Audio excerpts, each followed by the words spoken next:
Selamat sore, Assalamualaikum warahmatullahi wabarakatuh. Salam sejahtera untuk kita semua, Shalom, Om Swastiatu, Namo Buddhaya, Salam Kebajikan. Pertama-tama kami ucapkan selamat datang kepada yang terhormat Ketua Komisi 2 DPR RI, Bapak Muhammad Rifki Nizami Karsayuda. Direktur Jenderal Bina Keuangan Daerah Kementerian Dalam Negeri, Bapak A. Fatoni.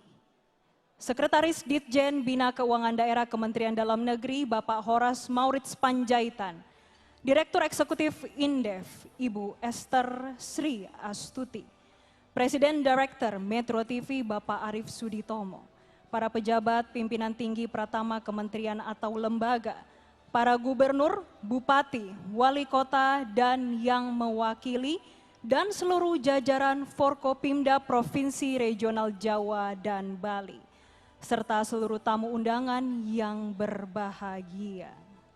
Selamat datang dalam Regional Financial Discussion yang menjadi bagian dari rangkaian apresiasi pemerintah daerah berprestasi tahun 2026 Regional Jawa dan Bali.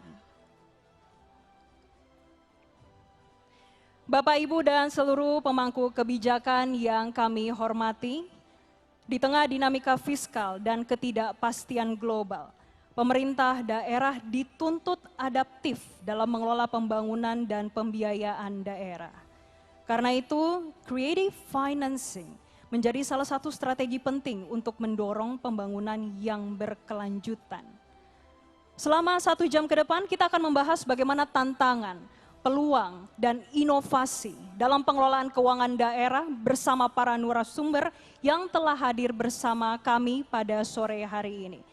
Dan langsung saja kita undang narasumber diskusi pada sore hari ini untuk langsung naik ke atas panggung. Langsung saja kita undang Direktur Jenderal Bina Keuangan Daerah Kemendagri Republik Indonesia, Bapak A. Fatoni. Pak.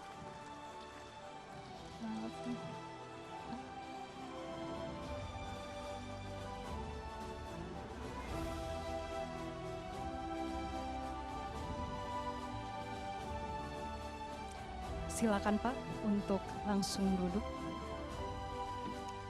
Yang kedua, langsung saja kita sambut Ketua Komisi 2 DPR RI, Bapak Muhammad Rifki Nizami Karsayuda untuk maju ke depan dan menempati tempat duduk yang sudah disediakan.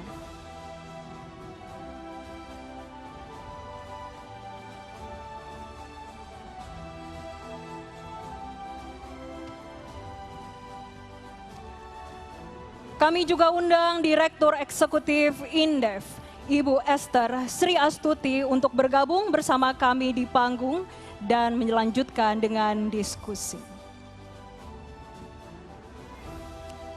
Kita beri tepuk tangan sekali lagi untuk para narasumber kita pada hari ini.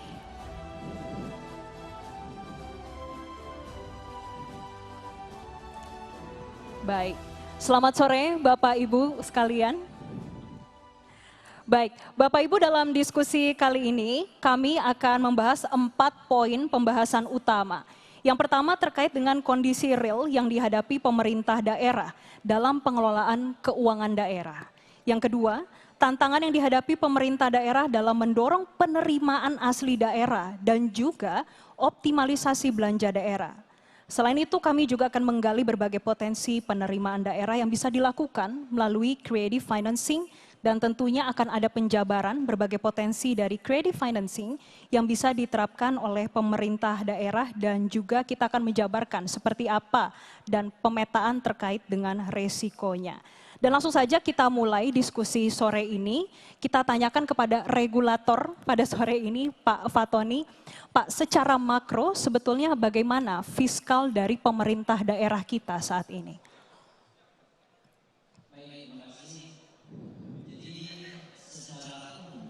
Kondisi fiskal di tahun ini banyak dinamika dan juga banyak mengalami penurunan karena berbagai macam sebab.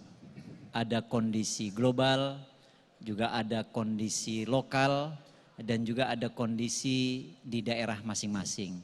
Nah, dinamika inilah yang kemudian mengharuskan kepada seluruh daerah untuk bisa mengoptimalkan pengelolaan keuangan daerah. Pengelolaannya ada dua macam, bagaimana untuk meningkatkan pendapatannya, kemudian seperti apa yang dilakukan agar belanjanya juga bisa lebih efektif, efisien. Maka dua hal itulah yang kemudian dilakukan oleh daerah agar roda pemerintahan tetap berjalan, pembangunan juga tetap maksimal, pelayanan publik diperbaiki, dan kondisi kesejahteraan masyarakat juga bisa terus meningkat. Kalau dilihat dari kondisi fiskal, maka di provinsi dan kabupaten kota, kalau kita kategorikan menjadi tiga, yaitu fiskal rendah, sedang, dan tinggi, maka sebagian besar berada di posisi kondisi fiskal yang rendah. Artinya ketergantungan pemerintah daerah terhadap dana transfer pusat itu sangat tinggi. Kalau ketergantungannya tinggi berarti itu kondisi fiskalnya rendah atau lemah. Kalau dia seimbang berarti sedang, kalau pendapatan asli daerahnya lebih tinggi maka dia berarti ketergantungan terhadap pusat, terhadap dana transfer dia berkurang, berarti kondisi fiskalnya dia cukup tinggi. Kalau kita melihat misalnya kondisi provinsi, maka provinsi dari 38 provinsi ada kondisi fiskal yang sangat kuat. Misalnya kalau kita lihat ada di tabel itu ada DKI Jakarta, itu 80%, 80,71% itu dari PAD-nya. Sementara dana transfernya 19,29%. Itu berturut-turut semakin ke kanan itu berarti semakin rendah. Namun ada daerah provinsi sebagian besar itu di posisi fiskal kuat. Sementara yang fiskal lemah juga ada khususnya di daerah Papua dan beberapa daerah lain. Ini yang perlu menjadi atensi kita. Oleh karena itu agar posisi fiskal ini ketergantungan terhadap pusat itu semakin kuat, maka daerah diminta untuk kreatif termasuk di dalamnya menciptakan alternatif pembiayaan, mencari alternatif pembiayaan yaitu creative financing. Kalau di kabupaten juga demikian, kabupaten yang tertinggi yang paling kuat itu Kabupaten Badung, kemudian Gianyar, kemudian Morowali, Tangerang dan seterusnya. Dan kalau kita lihat kota yang tertinggi adalah kota Surabaya, baru kota Tangerang, Tangerang Selatan, Denpasar dan seterusnya. Inilah kondisi fiskal baik provinsi maupun kabupaten kota. Baik, itu sudah dipetakan dan banyak fiskal rendah karena masih tergantung dengan pusat. Saya mau bertanya kepada Bu Esther, dengan apa yang sudah dipaparkan dari Pak Fatoni tadi, masih banyak PR dan juga evaluasi, terutama kita sudah masuki satu semester di tahun 2026. Bu Esther, dari Indef sendiri ada data bagaimana ruang gerak Pemda saat ini? Program apa, Mbak? Ruang gerak fiskal pemerintah daerah. Oh iya, oke. Jadi kalau menurut saya sepakat dengan Pak Fatoni tadi ya Pak Dirjen, bahwa memang daerah kebanyakan itu memang tidak mandiri secara fiskal ya. Jadi kebetulan saya ada riset ya, yang riset mahasiswa saya ya, yang saya bimbing. Nah di situ kita lihat saya petakan menjadi 4 kuadran, di mana kuadran 1 itu daerah yang tumbuh tinggi, kemudian mandiri secara fiskal. Nah, kuadran 2 itu daerah yang tumbuh ya tinggi tetapi kurang mandiri dan seterusnya, ada 4 kuadran.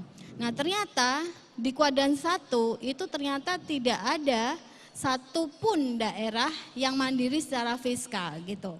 Nah, di kuadran 2 ada daerah yang kurang mandiri secara fiskal tetapi tumbuh tinggi, yaitu kalau kita lihat dari tahun 2016 sampai tahun 2024 itu ada Sulawesi Tengah dan satu lagi adalah Maluku Utara.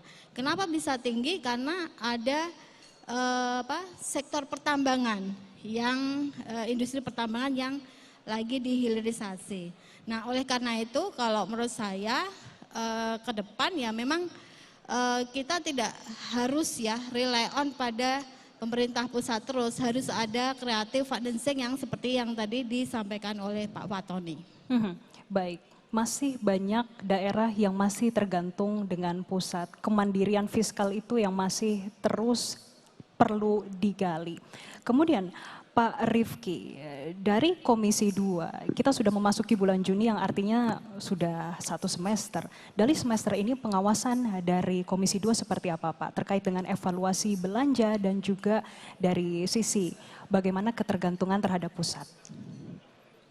Ya, kita akan lebih objektif melihat performa keuangan daerah ini setidaknya dengan 2 indikator. Indikator yang pertama adalah realisasi pendapatan. Kita kerap kali ALPA melihat, mengecek, melakukan pengawasan, terutama kami pengawasan politik termasuk teman-teman kami DPRD Provinsi dan Kabupaten Kota, untuk memastikan seberapa baik realisasi pendapatan di sebuah daerah. Apakah itu provinsi, kabupaten, kota. Kita kerap kali hanya memperhatikan indikator yang kedua, yaitu realisasi belanja. Kita sepakati APBD di akhir tahun, APBD tahun depan sebutlah misalnya 2,5 triliun. Maka kemudian pengawasan politik itu kerap kali dilakukan hanya ingin memastikan berapa prosentase serapan anggaran dari 2,5 triliun. Kerap kali kita ALPA bahwa di dalam 2,5 triliun itu kan tidak datang ujuk-ujuk dari langit. Dia akan datang dari berbagai sumber pendapatan daerah. Nah, apa yang tadi disampaikan oleh Pak Fatoni, oleh Mbak Esther, sebagian besar dari daerah kita di Indonesia itu menumpukan sumber pendapatan dari transfer keuangan daerah. Transfer dari APBN ke APBD dengan segala skema yang ada. Apakah itu dana bagi hasil, dana alokasi umum, dana alokasi khusus, dana kekhususan, dana keistimewaan, dan seterusnya dan seterusnya. Nah, karena itu ketika transfer keuangan daerah sebagai salah satu instrumen utama pendapatan daerah mengalami kontraksi, maka tidak ada pilihan bagi daerah untuk melakukan setidaknya 2 hal. Hal yang pertama, mengecek betul bahwa pos-pos belanja harus betul-betul efektif dan efisien. Karena ketika dana pendapatannya terbatas, maka controlling terhadap belanjanya juga harus lebih ketat. Yang kedua, memperbesar potensi pendapatan dengan menghadirkan apa yang kita sebut dengan alternatif atau creative financing. Ini mudah diucapkan tapi sangat sulit untuk diimplementasikan. Kenapa? Karena alternatif atau creative financing itu kan tidak datang dengan sendirinya. Mestinya creative financing itu juga diikuti oleh sejumlah regulasi. Ini kritik juga terhadap kami di DPR RI dan pemerintah pusat untuk kita berikan kepada daerah. Agar daerah sebagai unit kekuasaan di bawah pemerintah pusat itu memiliki keleluasaan untuk mengatur dan mengurus dirinya sendiri, sehingga kemudian mereka bisa menjadi tempat sebutlah untuk berinvestasi dengan baik, bisa juga menjadi bagian dari kerjasama antar daerah baik di dalam maupun di luar negeri. Jadi itu catatan yang kami lakukan dalam bukan hanya 1 semester ini tahun 2026, tetapi catatan yang kami lakukan sejak tahun 2025 yang lalu. Nah, dari catatan ini apa yang harus kita perbaiki ke depan? Ya 2 hal. Yang pertama, kita harus berupaya memastikan bahwa sumber-sumber pendapatan daerah itu baik secara otonom oleh daerah bisa di-create sendiri, termasuk juga ada keleluasaan regulasi di tingkat pusat untuk memberikan kewenangan kepada daerah untuk mengelola dirinya sendiri. Dan yang kedua, saya mohon betul di sini ada teman-teman dari DPRD juga agar pengawasan terhadap belanja daerah itu betul-betul bisa dilakukan dengan baik, dengan efektif dan efisien. Kita tidak boleh melakukan pengawasan yang timpang. Kalau kita bicara kepada eksekutif, kita minta efektif, efisien. Tapi kalau kita bicara bagi diri kita sendiri, kita minta ditambahin terus gitu, kira-kira kan begitu. Dan karena itu ini tantangan yang tidak mudah, karena situasi ini saya kira dari periode ke periode, kalau menurut catatan Komisi 2 DPR RI, transfer keuangan daerah itu dari periode ke periode bukannya naik tapi semakin turun. Kita di awal reformasi dulu pernah mengalami di angka lebih kurang 32% dari APBN. Sekarang angkanya tinggal sekitar 18 bahkan kurang dari 18%. Nah karena itu tidak ada pilihan, daerah harus kreatif. Terima kasih. TKD tercatat terus turun. Bu Esther, apakah creative financing hingga saat ini sudah menjadi solusi utama yang diterapkan? Ya, memang betul Mbak, tadi yang disampaikan Pak Rifki ya, bahwa adanya transfer daerah yang berkurang itu membuat kita itu Pemda ya, itu terdampak gitu ya. Nah, apakah dengan creative financing itu menjadi salah satu solusi ya untuk bisa membuat daerah itu tetap melakukan aktivitas program-programnya tanpa tergantung dengan pusat? Salah satunya ya saya pasti mendukung sekali ya. Tetapi tidak bisa dengan mudah karena kita perlu regulasi. Contoh misalnya kalau kita ingin melakukan satu kerjasama antara pemerintah daerah dengan pihak swasta, tentu saja ini harus didukung oleh regulasi yang terkait. Jangan sampai nanti itu ada diduga merugikan negara gitu kan. Nah yang kedua kalau misalnya yang bisa kita lakukan adalah optimalisasi PAD juga gitu. Nah kemudian di sisi lain kita juga bisa membuat ya aset-aset yang dimiliki oleh Pemda itu bisa dioptimalisasi. Karena saya melihat banyak di daerah ya, yang saya tahu di Jawa Tengah gitu ya, itu ada beberapa aset yang mangkrak gitu. Nah sementara untuk mengoptimalisasikan itu kan nggak punya dana gitu kan. Nah sehingga bisa mungkin kerjasama dengan pihak swasta atau dengan BUMD. Nah untuk bisa membuat smooth kerjasama itu perlu regulasi agar nanti tidak ada celah-celah ya bagaimana terjadinya dugaan-dugaan yang merugikan negara. Demikian begitu. Pak Fatoni, kita sudah dengar dari Pak Rifki dan juga Bu Esther. Salah satu yang menjadi titik bottleneck bisa dikatakan adalah regulasi. Bagaimana Kemendagri ini menjamin Pemda aman dan juga fleksibel untuk mengeksplorasi creative financing yang sudah tadi kita bahas? Iya, jadi creative financing itu mulai populer dan ini cukup booming itu di tahun ini. Karena tahun-tahun sebelumnya daerah relatif nyaman, merasa cukup, anggarannya cukup, masih ada lah. Tapi begitu tahun ini dengan kondisi fiskal yang sekarang, maka daerah mulai merasakan bahwa anggarannya sangat kurang. Dari situlah kemudian muncul, mulai berbondong-bondong, memikirkan cari alternatif pembiayaan. Nah alternatif pembiayaan ini bukan hanya sekedar mencari, tapi di situ juga harus ada transformasi budaya. Nah jadi budaya yang sebelumnya itu kita harus dirubah. Jadi mengubah budaya birokrasi menjadi lebih fleksibel, lebih efisien, lebih inovatif, dan berorientasi pada hasil nyata. Itu juga harus dilakukan. Nah creative financing juga berarti juga akselerasi dari sisi pendapatan. Seperti tadi disampaikan oleh Pak Ketua Komisi 2 tadi. Bagaimana mencari sumber pembiayaan alternatif dan memberikan nilai tambah untuk peningkatan PAD. Dan yang ketiga, di sisi lain kita ingin menghasilkan pendapatan yang naik, budaya yang berubah, tetapi kualitas layanan juga kita perbaiki. Jadi kita tiga-tiganya bisa dapat. Nah dari tiga inilah kemudian tujuan dari otonomi daerah itu bisa tercapai. Yaitu meningkatkan pelayanan publik, kemudian memberdayakan masyarakat, meningkatkan kesejahteraan. Nah instrumennya itu bagaimana kita mengoptimalkan sumber pendapatan. Yang kedua seperti penekanan Pak Ketua tadi juga, bagaimana anggaran yang ada ini segera direalisasikan. Tapi dari sisi pengaturan belanjanya juga harus tepat sasaran. Jangan membelanjakan untuk hal-hal yang tidak perlu dan tidak prioritas. Atau membelanjakan untuk pendukung lebih besar daripada yang utama. Maka dengan creative financing itu kita tidak hanya mengandalkan sumber yang ada, tetapi kita melakukan upaya nyata. Apa itu antara lain? Antara lain adalah yang pertama, kita melakukan inovasi, terobosan untuk pajak dan retribusi daerah. Ini banyak daerah-daerah yang sudah bagus kalau kita lihat di bidang ini.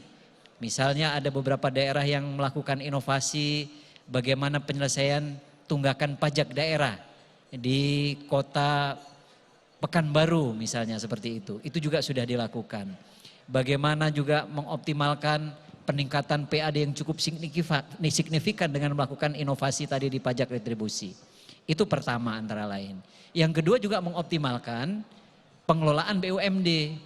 BUMD yang selama ini kita diamkan, dengan kondisi seperti sekarang kita merasa bahwa kita butuh BUMD. Oleh karena itu BUMD yang sudah ada, ditunjuk pengurusnya yang profesional, diperbaiki tata kelolanya. Yang belum ada kemudian dibentuk. Ini ada kebutuhan yang sangat besar sekarang, daerah berbondong-bondong membentuk BUMD baru. Kemudian yang berikutnya yang ketiga yaitu bagaimana mengoptimalkan pengelolaan BLUD, Badan Layanan Umum Daerah. Badan Layanan Umum Daerah ini adalah birokrasi tetapi mempunyai fleksibilitas dalam pengaturan keuangan, SDM dan lain-lain. Di antaranya adalah rumah sakit, kemudian puskesmas, kemudian SMK, persampahan dan lain-lain. Nah kalau BLUD ini mampu membiayai dirinya sendiri maka beban APBD juga semakin kurang. Tapi pelayanan meningkat. Kemudian pemanfaatan BMD seperti disampaikan Bu Esther tadi. BMD barang milik daerah aset yang mangkrak perlu kita optimalkan. Kita maksimalkan lagi saat ini. Kita bisa kerjasamakan, bisa sewakan. Bisa kita manfaatkan dengan cara yang lain. Tetapi kerjasama pemerintah daerah dengan badan usaha juga penting. Ini sekarang sedang berusaha, teman-teman dari daerah ini terus berusaha untuk mendorong kerjasama pemerintah daerah. Yang sudah banyak dicontoh itu Kabupaten Madiun di bidang pajak, di bidang penerangan jalan. Kemudian pemanfaatan CSR juga penting. Selama ini CSR bekerja sendiri-sendiri, ini perlu dikonsolidasikan, perlu dikoordinasikan sehingga sasarnya tepat dan sesuai dengan tujuan pemerintah daerah tadi. Dan juga yang juga bisa dimanfaatkan daerah mengoptimalkan peran Basnas. Basnas ini lembaga yang mengumpulkan dana dari masyarakat berupa zakat, infak, sedekah. Nah ini bisa dioptimalkan pengumpulannya, kemudian pemanfaatannya bisa untuk pemberdayaan masyarakat, pengentasan kemiskinan, untuk pendidikan, kesehatan dan lain-lain bersama-sama dengan pemerintah daerah. Ini antara lain upaya yang bisa dilakukan termasuk juga pinjaman daerah, obligasi dan sukuk. Dari sisi regulasi ini perlu penguatan. Tadi Pak Ketua Komisi 2 menyampaikan perlu penguatan lagi, perlu kita perbaiki lagi agar semangat creative financing ini menjadi semangat baru yang akan menjamin keamanan tetapi di sisi lain meningkatkan pendapatan. Oke, Bu Esther, tapi untuk dari sisi regulasi, apakah regulasi saat ini sudah memadai dan juga cukup menjamin fleksibilitas untuk creative financing diterapkan di daerah? Kalau saya mengamati belum, Mbak. Kenapa? Indikatornya gampang gitu ya. Kalau kita lihat masih banyak aset-aset daerah yang masih belum dioptimalkan. Artinya mereka masih terkendala terkait dengan regulasinya ya. Contoh misalnya bagaimana misalnya kalau kita kalau di Semarang itu kan ada PRPP ya. Itu kan Taman Marokoco itu kan sangat luas sekali gitu kan. Dan waktu saya zaman kecil itu masih bisa hidup. Tetapi sekarang kan itu tidak hidup gitu. Nah, untuk bisa merenovasi ya, itu butuh dana yang sangat tidak kecil ya. Nah, oleh karena itu ada upaya-upaya untuk kerjasama. Namun mereka masih terkendala oleh regulasi gitu. Oke, baik. Itu artinya sudah menjadi concern dari Komisi 2, Pak? Oh ya, kita sangat concern. Persis kemarin kami mengundang seluruh direktur utama bank-bank daerah. Sebagian dari beliau-beliau ini hadir di sini. Karena kami punya concern yang sangat kuat untuk menghadirkan creative and alternative financing. Apa yang disampaikan oleh Pak Dirjen Bina Keuangan Daerah tadi, salah satu pilar kita untuk melakukan penguatan terhadap alternatif financing itu adalah apa yang dimiliki oleh daerah dulu. Salah satu yang dimiliki oleh daerah itu adalah badan usaha milik daerah. Kita punya 1097 BUMD di Indonesia, plus minus 30%-nya rugi. Sisanya lebih kurang 40% untung sedikit. Jadi kalau dibandingkan dengan penanaman modal atau penyertaan modal daerah dari APBD ke BUMD tersebut, lalu kemudian dikelola setiap tahun untuk menjadi bagian dari bisnis proses di BUMD itu, nanti tahun depan minta lagi, itu hampir 70% BUMD kita bermasalah. Hanya 30% dari BUMD kita yang bisa memberikan share dividen kepada pendapatan daerah. Dari 30% itu yang mendominasi adalah 27 bank daerah kita. Nah karena itu kami sekarang sedang mendorong untuk melakukan penguatan terhadap BUMD dengan melahirkan undang-undang BUMD. Kita sudah punya undang-undang BUMN, tapi kita sampai hari ini nggak punya undang-undang BUMD. Sebagai transformasi menuju undang-undang BUMD, kami meminta kepada pemerintah untuk segera melakukan revisi terhadap peraturan pemerintah terkait dengan BUMD. Statement norma terkait dengan BUMD kita itu kan kita dapat lihat dalam ketentuan Undang-Undang Pemerintahan Daerah. Undang-Undang nomor 23 tahun 2014. Kendati demikian di undang-undang itu normanya sangat general. Karena itu harus diterjemahkan dengan lebih konkret, dengan lebih spesifik di dalam peraturan pemerintah. Nah kami bermimpi ke depan BUMD kita itu menjadi raksasa ekonomi di daerah. BUMD kita juga bisa ikut serta dalam roda perputaran ekonomi nasional. Kalau di tingkat nasional ada Badan Pengelola Danantara, maka di daerah bisa jadi kita harus mempunyai BUMD incorporate.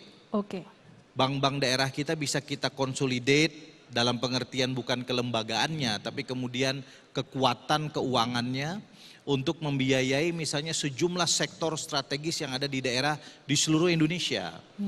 Sekarang ini daerah membangun, tapi pembiayaannya bukan dari bank daerah. Pembiayaannya dari sumber-sumber pembiayaan yang lain. Karena bank daerah dianggap tidak kompetitif dan kurang memberi layanan yang kurang baik. Ini tugas kita bersama untuk melakukan penguatan-penguatan ini. Termasuk BUMD lain yang juga saya kira harus kita taruh di depan. Contoh, sampai hari ini kita selalu berdebat. Apakah daerah itu harus memiliki kewenangan yang besar untuk menghadirkan porsi keuangan yang besar, atau kita bisa menghasilkan porsi keuangan lebih besar dengan tanpa meminta kewenangan yang lebih besar. Karena kalau kita lihat periode hubungan pusat dan daerah, kita ingat Undang-Undang Otonomi pertama adalah Undang-Undang nomor 22 tahun 1999, bandul desentralisasi diberikan kepada daerah terutama kabupaten kota dengan sangat besar. Evaluasi Komisi 2 DPR RI menyatakan bahwa kendati kewenangannya sangat besar diberikan kepada daerah, laju pertumbuhan ekonomi dan pembangunan juga tidak terlalu signifikan. Kita memaklumi bersama banyak problem pada saat itu. Nah karena itu sekarang dengan kondisi hari ini, dalam konteks hubungan pusat dan daerah seperti sekarang, saya kira kita bisa mengambil jalan tengah. Salah satu jalan tengahnya adalah kita menempatkan BUMD kita untuk mengelola sumber daya alam dan sumber daya ekonomi yang ada di daerah. Daerah tidak punya kewenangan untuk mengeluarkan izin usaha pertambangan, tetapi daerah bisa menjadikan BUMD-nya sebagai pemegang izin usaha pertambangan. Daerah yang punya sungai, punya laut, tidak punya kewenangan untuk menerbitkan izin kepelabuhanan.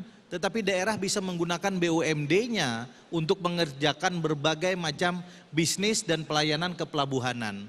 Nah dengan itu menurut saya kita bisa mencari jalan tengah. Tapi problemnya satu, ada tidak political will dan kapasitas politik dari kepala daerah dan perangkat daerah untuk ini. Kerap kali perangkat daerah dan kepala daerah nggak mau ambil pusing dan nggak mau ribet untuk mengerjakan hal-hal ini. Itu karena regulasi? Ya regulasinya kan sudah ada, memang regulasinya milik pusat. Tapi nggak mau membuat BUMD dan nggak mau mengurus segala persoalan perizinan. Saya nih dapil Kalimantan Selatan. Daerah saya kaya sekali dengan tambang. Tapi nggak ada satupun kabupaten yang punya BUMD sektor pertambangan. Sehingga kemudian kabupatennya selalu mengeluh kenapa dana bagi hasilnya kecil. Kenapa kemudian kewenangan untuk penerbitan izin pertambangannya kok nggak diberikan ke daerah. Padahal ada jalan tengah yang bisa kita lakukan untuk melakukan itu. Kalaupun BUMD-nya tidak bisa melaksanakannya 100%, apa yang disebutkan oleh Pak Dirjen, kita kan bisa melakukan kerjasama dengan pihak ketiga, pihak swasta dan seterusnya. Nah itu satu, optimalisasi dan kemudian kita harus membangun restrukturisasi terhadap BUMD kita di Indonesia. Saya senang hari ini Kemendagri punya concern yang besar terhadap BUMD. Ke depan bahkan berdasarkan inisiatif kami bersama dengan Kementerian Dalam Negeri, kita akan segera memiliki dirjen tersendiri untuk BUMD. Dirjen Pembinaan dan Pengawasan BUMD. Yang sekarang posisinya itu berada di eselon 3 di bawah Pak Agus Fatoni, di bawah Dirjen Bina Keuangan Daerah. Ini ikhtiar kami di tingkat pusat. Yang kedua KPBU, kerjasama pemerintah dengan badan usaha. KPBU baru bisa dilakukan kalau pemerintah daerah itu bisa memberikan opsi-opsi apa yang kira-kira menarik untuk dikerjasamakan. Salah satu yang menjadi PR kita yang disebutkan oleh Mbak Esther tadi, daerah ini punya banyak aset. Tapi asetnya rata-rata idle. Asetnya itu tidak memiliki legitimasi hukum yang kuat. Kami kebetulan Komisi 2 DPR RI selain mengurusi urusan pemerintahan daerah, kami juga mengurusi urusan tata ruang dan pertanahan. Karena itu sekarang kami sedang membangunkan sinergi yang baik agar aset-aset di daerah ini semuanya kita dorong aset-aset daerah ini untuk memiliki sertifikat yang di mata hukum memiliki alas hak yang sempurna menjadi milik daerah. Karena selama ini daerah mencatatkan sebagai aset, tapi alas haknya nggak ada. Dan itu banyak terjadi, bahkan beberapa kantor bupati di Indonesia ini juga nggak punya sertifikat atas tanah misalnya. Apalagi aset-aset yang idle, yang menganggur. Nah padahal aset-aset itu menjadi salah satu modal untuk kita mengerjasamakan dalam bentuk KPBU. Selain tentu proyek-proyek lain yang kalau dikerjasamakan dengan swasta itu kemudian bisa menghadirkan return of investment yang baik. Dan yang ketiga yang saya kira kita juga harus membuka diri adalah bukan hanya bisa dilakukan di antar daerah kita.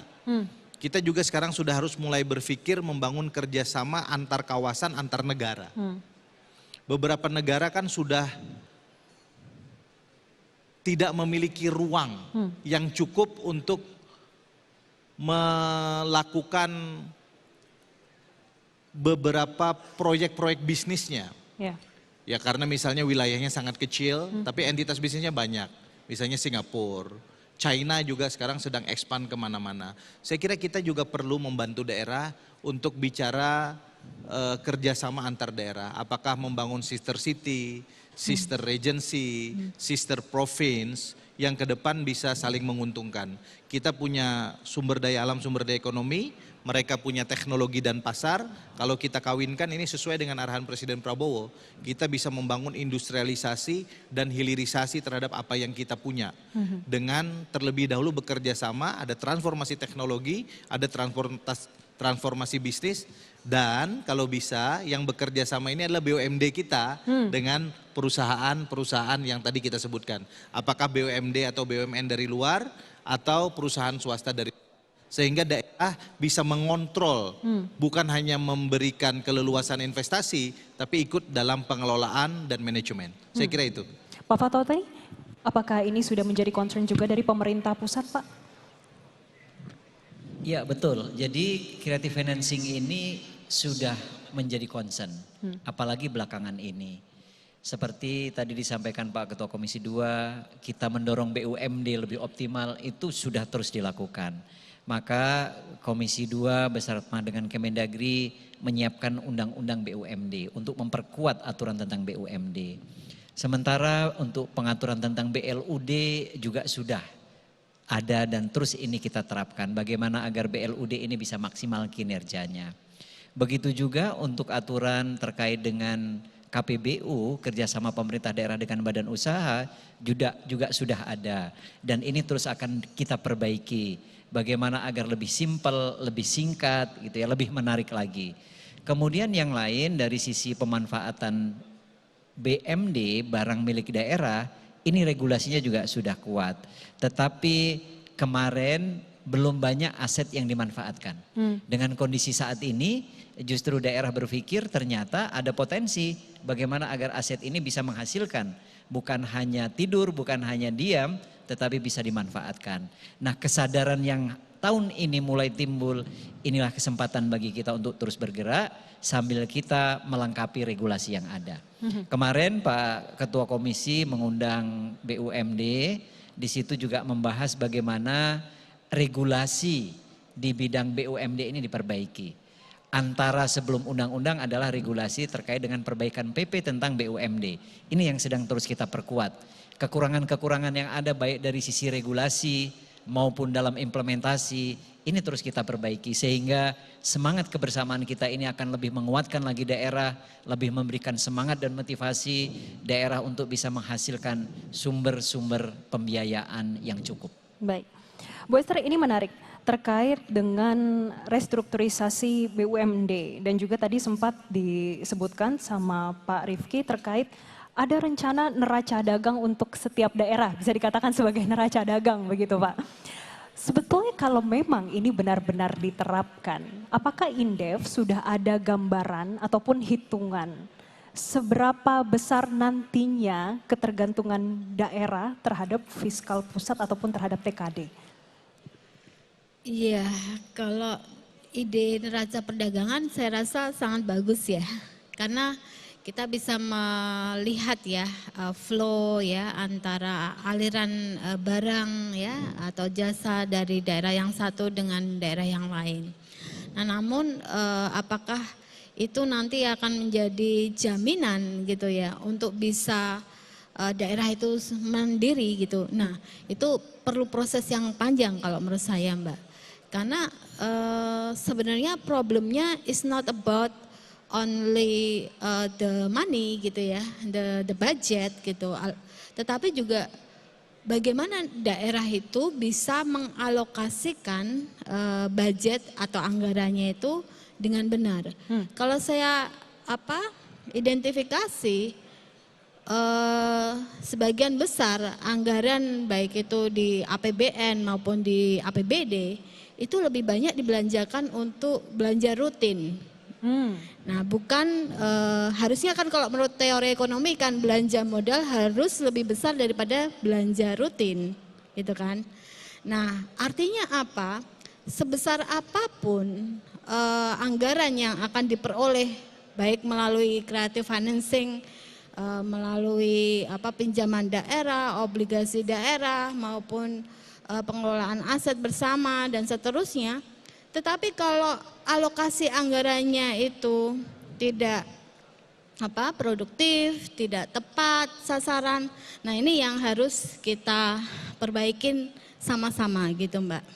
Oke, baik. Masih banyak yang perlu dievaluasi dan juga berbagai tantangan terkait dengan creative financing ini masih di depan mata. Tapi Bu, kalau kita melihat dengan berbagai variasi dari creative financing, dari sisi KPBU, kemudian obligasi daerah, sukuk, ini kita di hadapan Forkopimda juga nih Bu. Kira-kira sebetulnya mana sih yang paling cepat untuk menghasilkan sehingga daerah tidak perlu lagi nih tergantung dengan pusat? Kalau menurut saya ya pengelolaan aset daerah dulu gitu ya.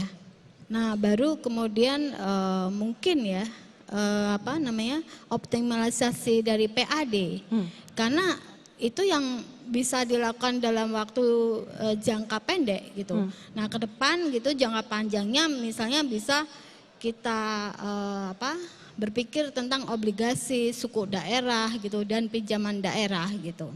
Itu sih menurut saya, Mbak. Kalau Jessica. dari sisi UMKM Bu, apakah ini juga bisa membantu supaya daerah tidak banyak terlalu tergantung dengan TKD?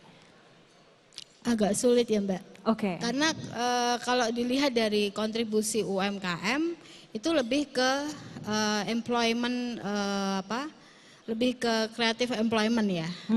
Tetapi bukan kepada pajak.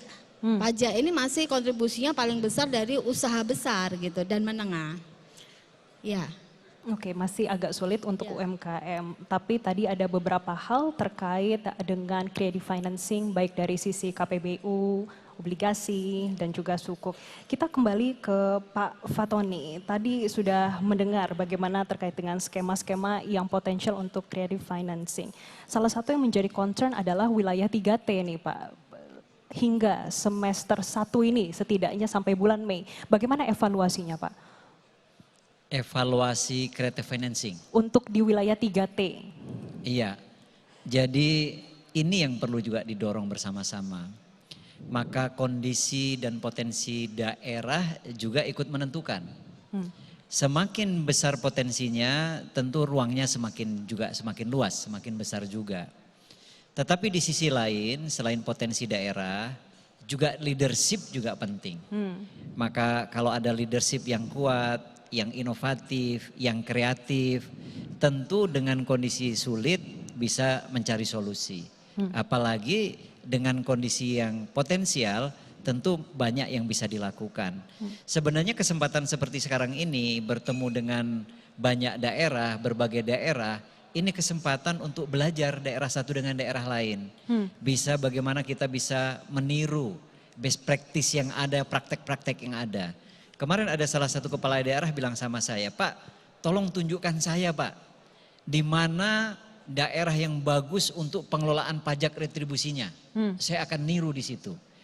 Karena saya ini Pak jarang ke Jakarta. Kami ini Pak jarang bisa melihat daerah lain. Maka yang di Jakarta inilah yang helikopter view-nya itu semakin tinggi, bisa melihat ke seluruh daerah. Bahkan kalau Pak Ketua Komisi bahkan bisa bukan melihat di Indonesia, bahkan internasional. Perlu ada kerjasama antar kota di antar negara, itu juga lebih bagus. Begitu juga di dalam pengelolaan BMD, barang milik daerah. Ini kami mencatat misalnya di Kota Bogor, ini banyak sekali yang bisa dilakukan Kota Bogor dalam pemanfaatan barang milik daerah ini. Ada yang dalam bentuk sewa, baik itu dengan swasta, dengan yayasan pendidikan di sana banyak sekali. Kemudian yayasan sosial, kemudian ada lagi beberapa yayasan yang lain, ada 50 bidang misalnya seperti itu. Dari sisi pinjam pakai, di Bogor juga sudah banyak melakukan pinjam pakai dengan Forkopimda, instansi vertikal, lembaga pemerintahan, ada 10 bidang tanah dan juga bangunan serta ada 22 unit kendaraan.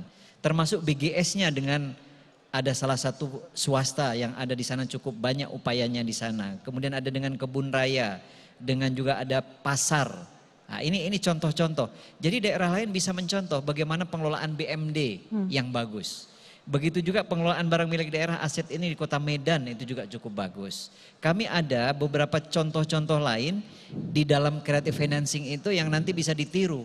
Kemudian tinggal disesuaikan dengan daerah masing-masing. Istilahnya itu ATM. Amati, tiru, modifikasi.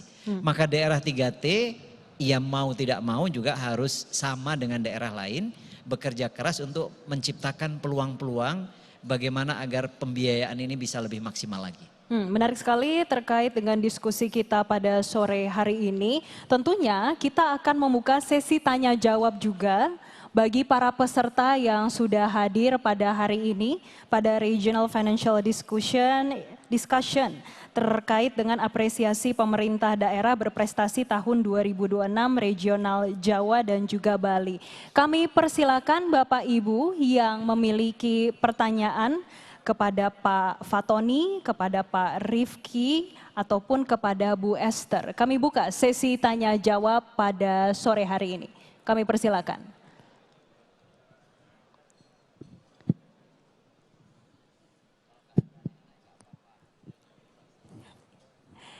Baik, kami masih membuka sesi tanya jawab, namun sembari kita membuka sesi tanya jawab, kita kembali berdiskusi.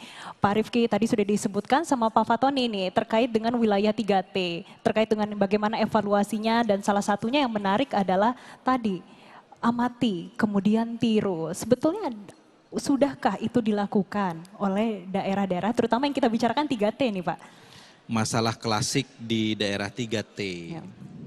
Saya di daerah saya banyak yang 3T. terluar, terbelakang, terdalam. Itu portofolio APBD-nya memang sangat terbatas. Ruang fiskalnya sangat terbatas. Sebutlah misalnya Kabupaten Lamandau di Provinsi Kalimantan Tengah. APBD-nya tuh tahun 2026 ini 700 miliar. 600 miliarnya untuk belanja pegawai, Mbak Esther. Jadi Belanja rutin ya? Iya, untuk ngegaji pegawai. Ya. Sisa tinggal 100. Jadi kalau pada posisi begini, dia bertahan saja untuk melaksanakan fungsi-fungsi pemerintahan udah bagus. Nah karena itu kemudian ini memang perlu kita lakukan budget engineering saya kira. Ya, kita harus sisir betul, bantu bupati ini, bantu DPRD ini untuk kemudian kita cek betul. Mana yang betul-betul diperlukan, mana yang kemudian dengan segala hormat harus dipangkas. Dan daerah-daerah seperti ini tuh tidak sedikit di Indonesia, Pak Dirjen pasti mengetahui. Nah karena itu untuk 3T, treatment kita bukan hanya kita memberikan misalnya semacam insentif fiskal tambahan bagi mereka, memberikan program-program pusat yang kemudian lokusnya ada di tempat mereka agar mereka bisa kita improve, kita naikkan statusnya dari 3T menjadi lebih maju gitu. Tetapi yang tidak kalah penting menurut saya di 3T ini juga harus ada pengawasan dan pembinaan yang lebih intensif yang dilakukan oleh pemerintah pusat kepada mereka. Bukan hanya terkait dengan evaluasi APBD-nya, tetapi jauh di hulunya. Bagaimana kebijakan-kebijakan itu bisa memastikan postur anggarannya itu bisa lebih proporsional. Kalau posisi 600 dari 700 itu kan pasti disproporsional. Dan siapapun yang menjadi bupatinya butuh waktu untuk kemudian melakukan berbagai inovasi kebijakan untuk bisa membawa daerah ini menjadi lebih baik. Nah, karena itu saya kira memang kita tidak bisa memberlakukan Indonesia ini dalam kacamata black and white, hitam putih. Kita dari awal dibentuk dari satu unit-unit kesatuan masyarakat yang berbeda-beda. Kita betul negara kesatuan pada satu pihak, tetapi negara kesatuan yang berotonomi pada pihak yang lain. Karena itu kemajemukan bukan hanya kemajemukan society-nya yang harus kita maklumi, tapi juga kemajemukan policy-nya. Asimetris policy itu menurut saya adalah sebuah kebutuhan untuk kita menatap masa depan, terutama kalau kita bicara dari sisi hubungan keuangan pusat dan daerah. Kami dengan Komisi 11 DPR RI sekarang sedang mendiskusikan dengan sangat serius bagaimana misalnya peluang revisi terhadap undang-undang hubungan keuangan pusat dan daerah. Dalam beberapa waktu terakhir, 2-3 minggu terakhir kami juga meminta kepada eksekutif, Pak Mendagri, Ibu Menpan RB, Menteri Keuangan untuk mendiskusikan satu hal yang sering menjadi diskursus para kepala daerah ini. Di Undang-Undang HKPD, Hubungan Keuangan Pusat dan Daerah disebutkan belanja pegawai tidak boleh lebih dari 30% dari APBD di pasal 146 ayat 1 undang-undang tersebut.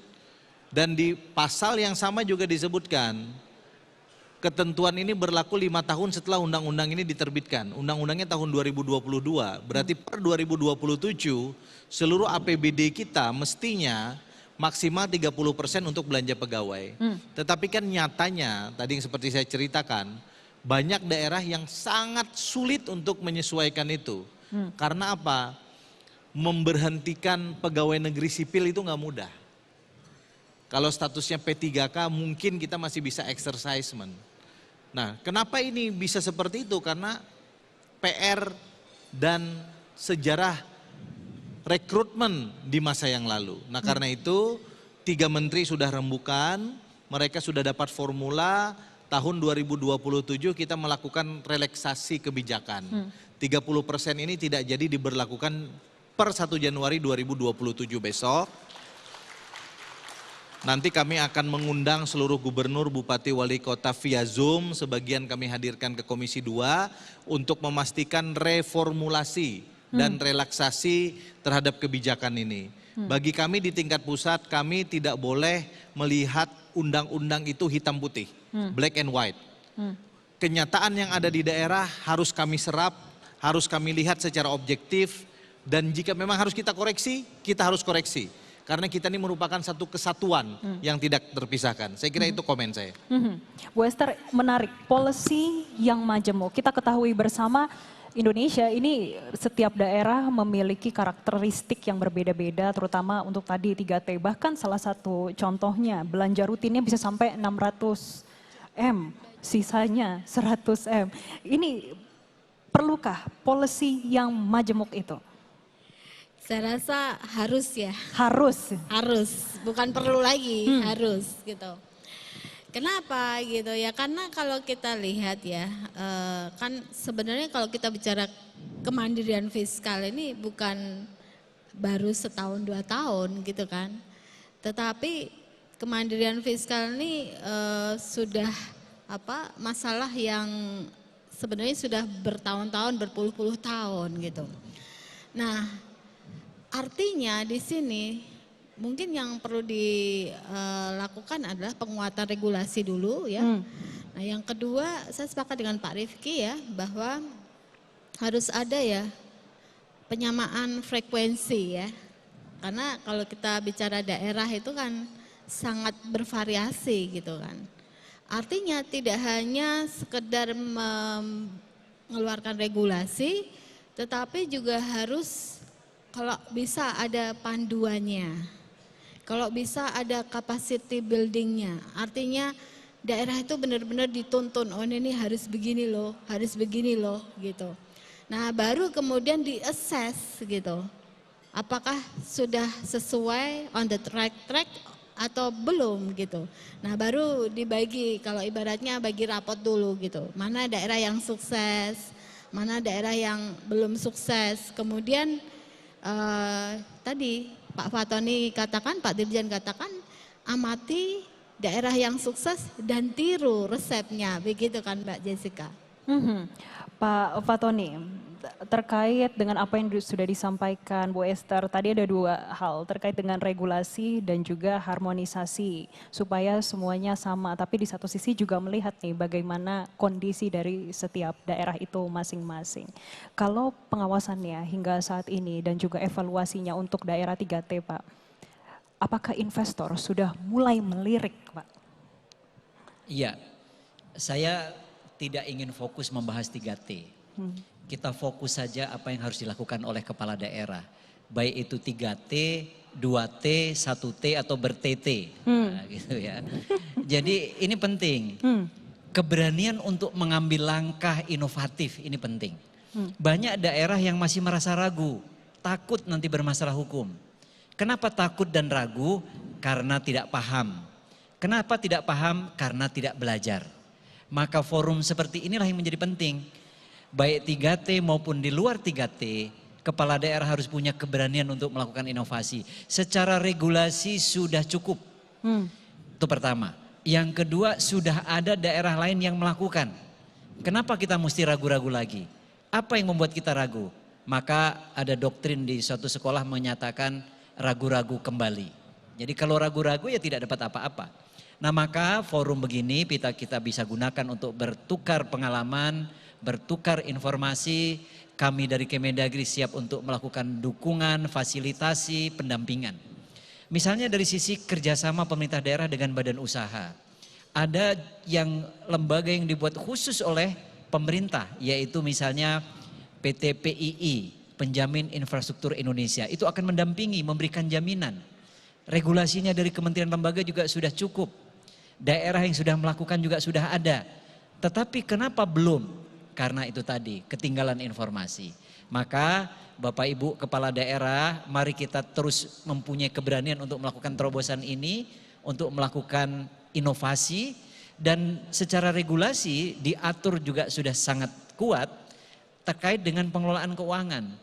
Kalau kita melihat pengaturan tentang pengelolaan keuangan, kepala daerah itu mempunyai kekuasaan yang sangat kuat. Jadi dalam pengelolaan keuangan daerah, kepala daerah itu diberikan kewenangan oleh presiden selaku pemegang kekuasaan pemerintahan termasuk pemegang kekuasaan di bidang pengelolaan keuangan negara. Pasal 5 Undang-Undang 17 tahun 2003 tentang pengelolaan keuangan negara, di situ menyebutkan bahwa Presiden selaku kepala pemerintahan memegang kekuasaan pengelolaan keuangan negara dan kemudian menyerahkan kekuasaan pengelolaan keuangan itu kepada gubernur, bupati, dan wali kota. Kalau kekuasaan itu sudah diserahkan, berarti itu sudah berpindah kepada gubernur, bupati, wali kota. Tinggal kekuasaan ini tadi digunakan atau tidak. Digunakan atau tidak juga tergantung punya pemahaman atau tidak. Pemahaman lagi dia akan tergantung dengan keberanian atau tidak. Maka harus berani, harus paham. Kalau dua itu modal itu sudah cukup, maka akan terjadilah itu namanya creative financing. Maka akan terjadilah itu inovasi, akan terjadilah itu kreativitas. Kalau contoh daerah sudah ada, kita tinggal meniru. Kalau kurang paham, kita tinggal bertanya. Nah, bahkan kepala daerah juga sudah diberikan dasar hukum yang kuat untuk melakukan tindakan. Kalau paparannya bisa dimunculkan di halaman 12 di situ, kepala daerah itu boleh melakukan upaya yang dianggap penting, mengambil tindakan tertentu dalam keadaan mendesak yang sangat dibutuhkan oleh daerah dan masyarakat. Jadi sudah jelas undang-undang memberikan jaminan kepada kepala daerah untuk melakukan upaya itu. Di halaman 12 di paparan yang lainnya ya, yang satunya lagi, paparannya banyak. Jadi di pasal 65 Undang-Undang 23 2014 tentang pemerintahan daerah, di situ disebutkan kepala daerah itu berwenang antara lain mengambil tindakan tertentu dalam keadaan mendesak. Sudah jelas, manakala ada kondisi mendesak, kepala daerah silahkan untuk mengambil tindakan itu. Itu diperkuat lagi di pasal berikutnya, di pasal 4 PP 12 2019 tentang pengelolaan keuangan. Di situ dijamin bahwa kalau tadi terkait dengan tindakan tertentu di segala bidang di pemerintahan, di undang-undang pemerintah daerah, kalau di PP 12 ini mengambil tindakan tertentu dalam pengelolaan keuangan. Pengelolaan itu bisa pendapatan, bisa belanja.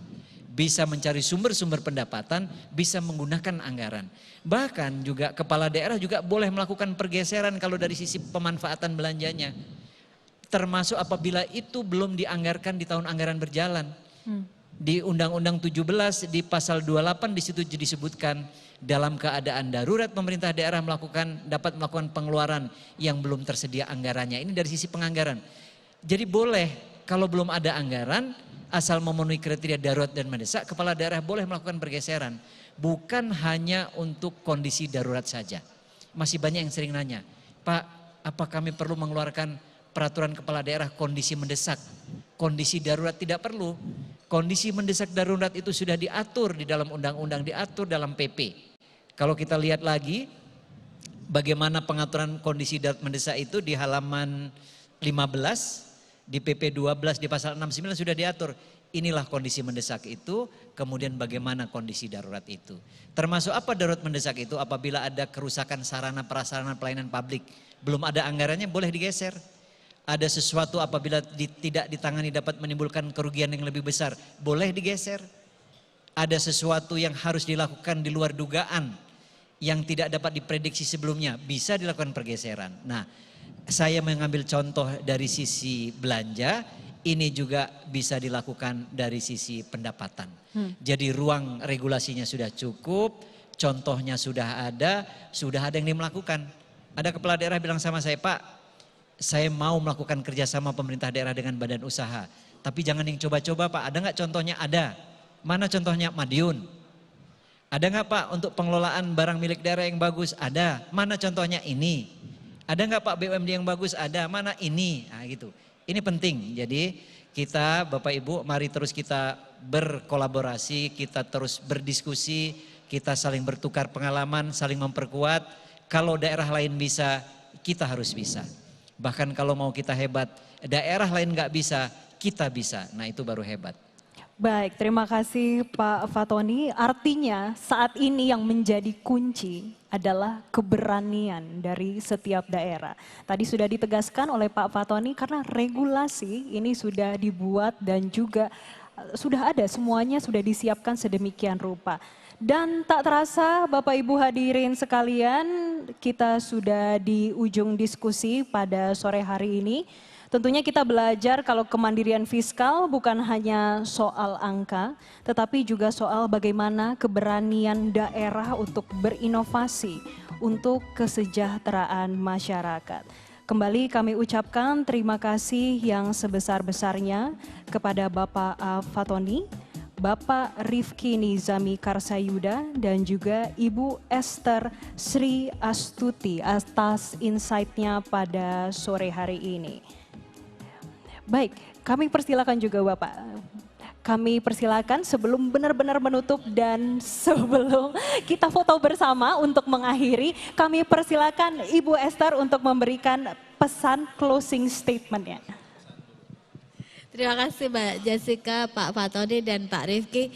Jadi saya rasa ini adalah forum yang sangat baik ya untuk bisa sharing knowledge sehingga mana-mana daerah yang sukses dicontoh, jadi mana key success factor-nya, sehingga ke depan ini yang namanya fiscal dependency ini tidak ada lagi gitu ya.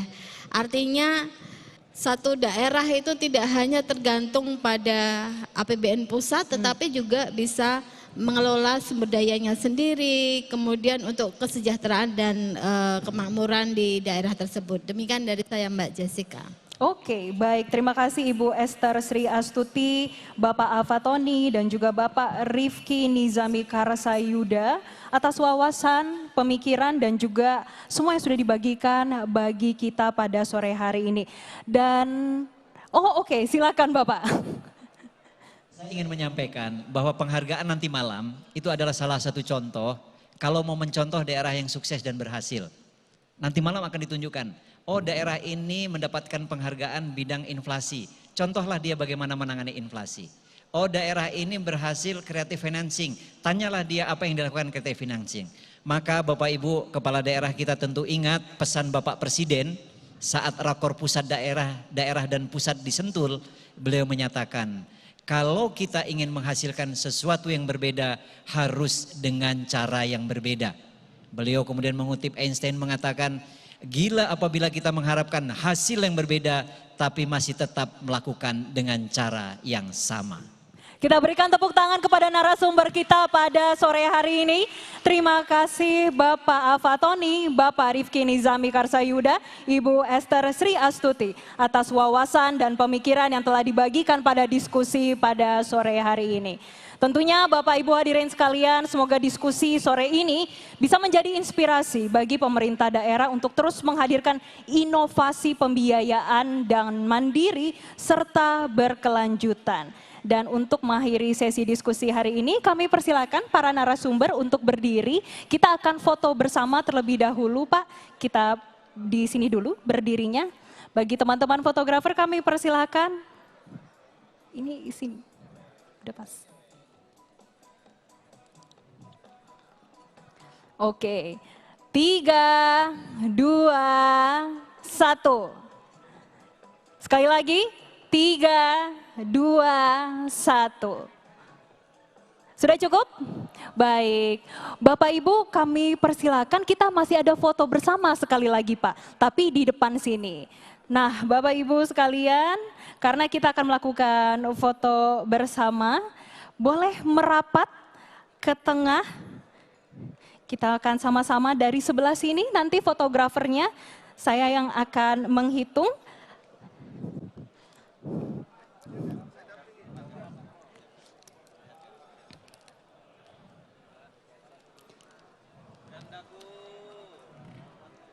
Baik, kami persilakan untuk para pejabat pimpinan tinggi Pratama Kementerian, Lembaga, para gubernur, bupati, wali kota atau yang mewakili dan seluruh jajaran Forkopimda, Provinsi Regional Jawa dan Bali dan juga tamu undangan yang berbahagia untuk berfoto bersama pada sore hari ini sebelum kita menutup diskusi pada sore hari ini.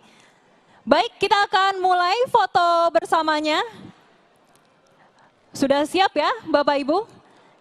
3, 2, 1. Baik, masih ada yang menyusul, kita foto lagi Bapak Ibu. 3, 2, 1. Baik, terima kasih Bapak Ibu hadirin sekalian dalam diskusi pada sore hari ini terkait Regional Financial Discussion yang menjadi bagian dari rangkaian apresiasi pemerintah daerah berprestasi tahun 2026 Regional Jawa dan Bali. Dan kini kami persilakan untuk duduk kembali di tempat yang sudah kami sediakan Bapak Ibu. Jangan lupa Bapak Ibu, nanti malam apresiasi pemerintah daerah berprestasi 2026 Regional Jawa Bali akan disiarkan langsung pada pukul 19.30 waktu Indonesia Barat. Kami juga persilakan Bapak dan Ibu sekalian yang masih berada di tempat untuk menikmati hidangan yang telah kami sediakan. Saya Jessica Wulandari, terima kasih dan sampai jumpa.